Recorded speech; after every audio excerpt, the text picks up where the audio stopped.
Well, guys, you feeling a bit stressed out?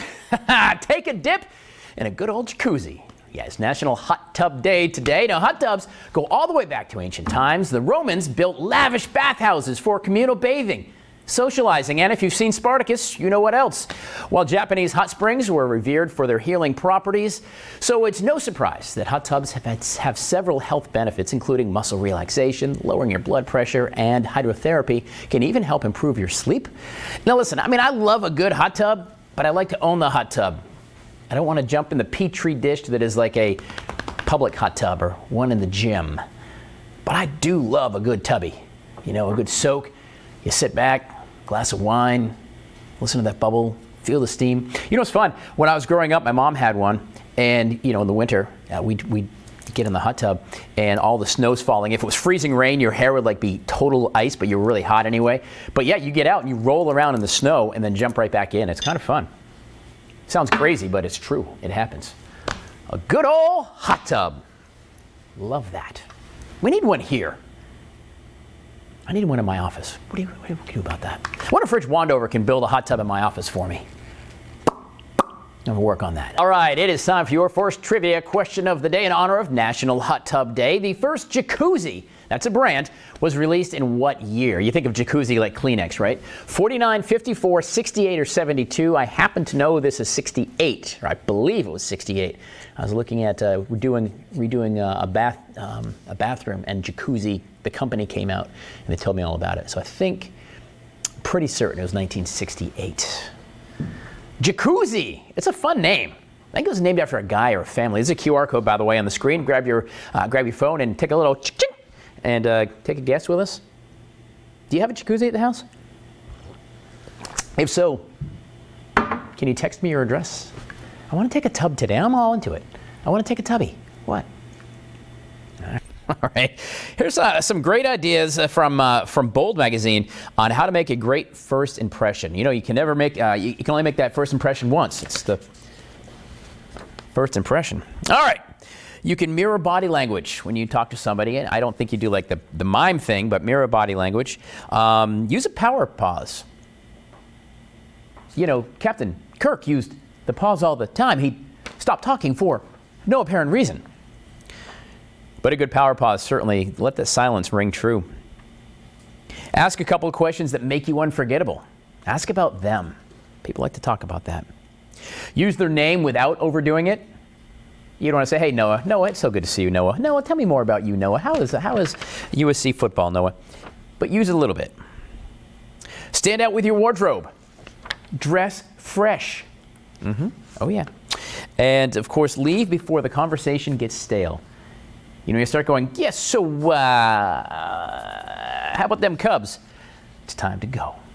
You ever notice your dog acting weird before a storm hits? Well, research suggests that dogs utilize their acute senses and natural instincts to detect storms before they arrive. Now, according to weather.com, dogs can detect the low-frequency rumblings of distant thunder long before humans can.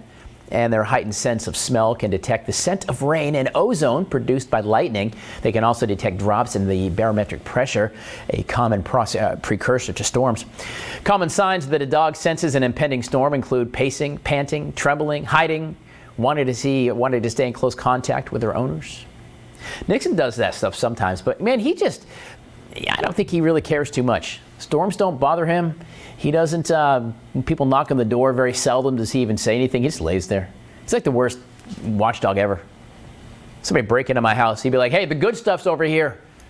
But I do have an alarm, so don't even get any ideas. But you know, I don't think he doesn't get like all geeked out, you know, when it rains or anything. He just kind of lays on the floor and looks at me. Until he wants like to play for about a minute. And then he's over it. He's like, yeah, I'm done. I'm going to lay back down again and just chill. He's not a good weatherman. I, on the other hand, am awesome. Trivia time, trivia time. We asked you this. The first jacuzzi was released in what year? Was it 49, 54, 68, or 72? Half y'all got it right, and I did too.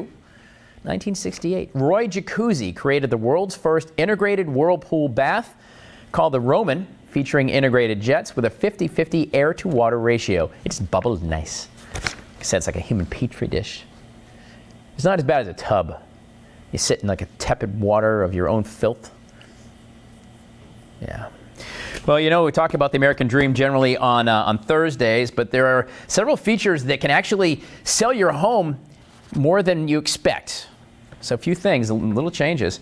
Something that's been recently remodeled, you can get 3% more faster. Soapstone will get it sold 3% faster. A wet room. What's a wet room? I don't even know what a wet room is. Is that like one of those showers? It's like the whole... Oh, maybe. That could be a shower. That could be what it is. A white oak floor. White oak floor will get it done 3%. All these 3%. Teak. An outdoor shower. That'd be kind of, well, I mean, I guess you'd have to have a reason for that. Like you have to be on the lake or maybe a pool. I mean, it would be awfully random for me just to have an outdoor shower in my backyard, although I'd use it. Listen, my neighbors want to watch me in the outdoor shower. That's on them. They're the weirdos, not me. New appliances and a dock will help. Again, I'm presuming the dock would mean you're on the lake or the water, because a dock in my backyard would be weird. Maybe put a dock up with that outdoor shower. I'd sell that house lickety-split. Oh, my goodness. You know, I like the idea of an outdoor shower. I think I'm going to do that. Sorry, Mark. He's my neighbor. You might want to go ahead and close those curtains. Well, AI continues to make more advancements, but this newest one is causing some problems. Grok, Elon Musk's AI chatbot, has gotten into some trouble in India after it responded using slang and expletives. The government of India is investigating the use of its bad language. They say X is engaging with them and their questions so far. However, it seems that Grok has always been able to do this. In a blog post when it was released, it said the AI will answer with a bit of wit and it'd be okay if it uses, you know, humor. Of course, it's not okay if you don't like humor or if you get easily offended. Oh dear, that word had 4 letters in it. Oh, heavens, ooh, Millie. Of course, I'd have to have my pinky out like that if I was going to do that. Oh, what'd you say, Grok? Oh, bless my stars. That's like my English leprechaun. Get all falsetto. Yoo-hoo! Oh, Millie. I don't know why my best friend is Millie. There's an old lady named Millie. I don't know why. Now I want to. Where can you get? Is it like you have to get like a? Is it like an Alexa or is it like an app? It's just on Twitter. Oh man, I want to get it just so it can talk smack to me. You know, I'll tell you, there is nothing funnier. Nothing makes me laugh harder. Well, when I see people trip and fall, it's pretty funny. I'm a sucker for physical comedy. But I love it when I see a little kid cussing up a storm. I don't know why, but it makes me giggle like a little girl. It just does. I don't know why. Anyway, all right, well, Grok's causing problems. International incidents, as it turns out. All right, guys, you know what? It's time for your second trivia question of the day. When was the first commercial AI released? 75, 80, 95, or 2004? The first commercial AI. What does that say? When was the first? The first? All right. That clearly was not written by AI. 75, 80, 95, or 04? See, technology always fools you because, you know, it's been around a long time in some cases. AI. I mean, you had Steve Jobs making Apple back in the 70s. You know, I'm going to go 75. I'm doing it. Back to the 70s. That was my Doc Brown. Remember? Marty, don't go in there. It's pretty good. Hey, there's a QR code up on your screen. Click on that. Take a guess with me. We'll get the real answer from a human being. This guy. First, speaking of dogs, Zoink, Scoob! Yes, everyone's scaredy dog is coming back to the little screen. Raggy. It's the only 2 I got. All right, so when it comes to negotiating your salary, you get a new gig. Here's some tips on how to, get a little more money, squeeze a little more out of the spigot. First of all, you want to make sure you do your homework. Research what this kind of job pays, the averages. There's all kinds of great websites for that. And also, it depends on where you are. The same job pays different here versus Atlanta, versus, out west or whatever. Your salary history and expectations, you can be vague here. You don't have to say this is what I made. You can be kind of vague, a little bit coy if they ask you specifically what you make. Never take the first offer. Never take the first offer. There's generally going to be room for movement. When you counter, excuse me, when you counter, you want to shoot for someplace between 10 and 25% more is what you counter with. You go in at 25%, they'll of course come back maybe at 10, and bam, you got yourself 10% more. You want to make sure you can justify it. Somebody might say, okay, you want 25% more, why? So you want to make sure you've got a few good reasons why you bring something extra to the table that the other guy doesn't, or that you deserve to get that pay bump, something like that. And sometimes you walk away.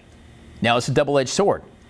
You want to walk away, maybe you call their bluff, but you got to remember, if you walk away and they go, okay, bye, you got to be ready to just not have the gig. So that's a dangerous game, my friend. Dangerous game.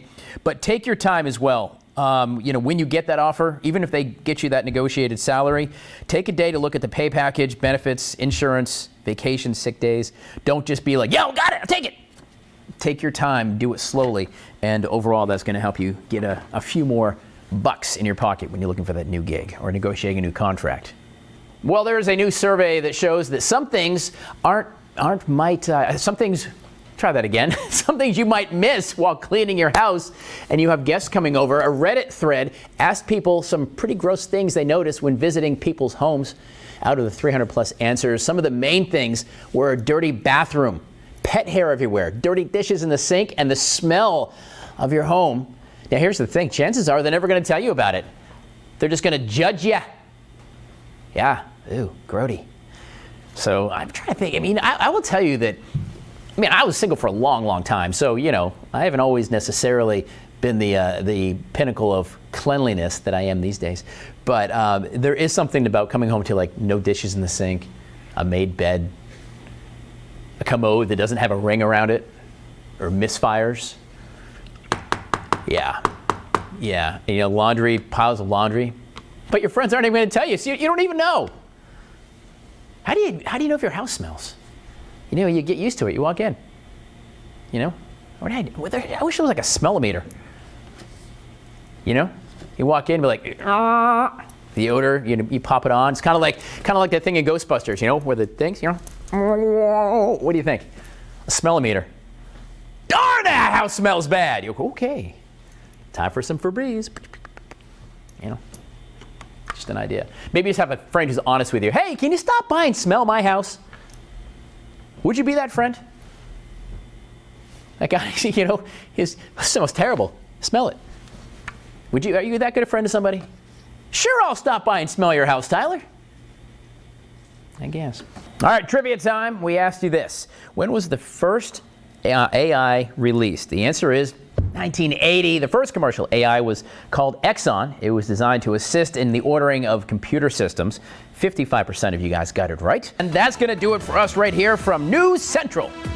Yeah, the hub of all things news. We'll see you at noon. Be good to each other.